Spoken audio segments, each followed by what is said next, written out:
Bonjour à tous, au programme l'Aston Martin Vanquish Zagato volante, la Lamborghini Centenario Roadster, Ford double la production de sa GT, vidéo insolite, course-poursuite entre une Polo Air WRC et un camion du Dakar.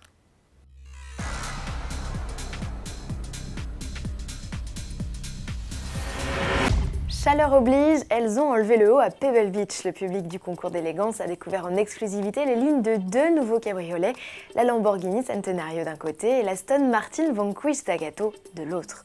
Comme le coupé découvert en mai dernier à la Villa d'Este, sur les bords du lac de Como en Italie, cette édition découvrable de la sportive britannique ne sera proposée qu'à une poignée d'exemplaires, 99 au total.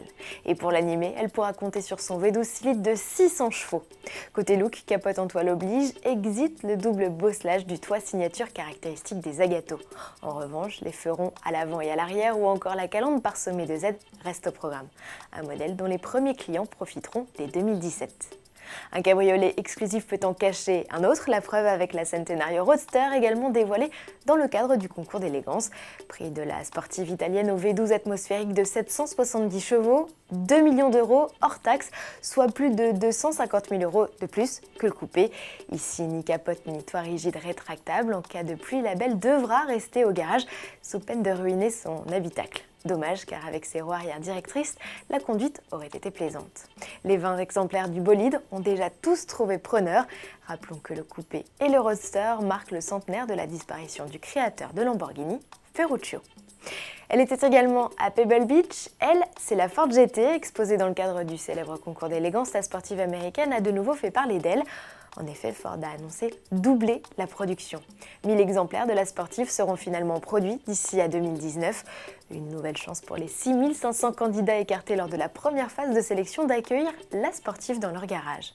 Rappelons que pour devenir propriétaire de la Ford GT, les intéressés doivent soumettre un dossier de candidature. Les 250 modèles de la troisième année de production seront attribués aux clients sur liste d'attente. Pour les 250 autres, Ford redistribue les cartes. Ceux éliminés au premier coup pourront remettre à jour leur profil.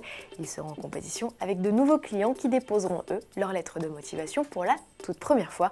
Lancement des hostilités en 2018. En bref, et toujours à propos de Ford, ils l'ont fait, conduire 48 heures, 29 minutes et 21 secondes non-stop sur une GT virtuelle sur Forza Motorsport 6. 5 gamers, dont la française Hélène Cressot, viennent d'inscrire leur nom au livre des records pour avoir réalisé la course de jeux vidéo la plus longue de l'histoire. Ils auront bouclé 3015 tours du circuit des 24 heures du Mans, là où la vraie Ford GT s'est illustrée en 2016. Rallye pour finir, et si l'on tire notre chapeau à Sébastien Ogier, victorieux du rallye d'Allemagne ce 21 août, prenons sans plus attendre la direction de la Finlande où Jari-Matti Latvala, au volant de sa Polo Air WRC, s'est retrouvé face à un adversaire de poids sur la célèbre spéciale d'Unio Poya, le camion de rallye raid du pilote russe Ariat Mardev. Duel pendant lequel les deux pilotes n'ont pas ménagé leur monture, de quoi livrer des images impressionnantes. À demain.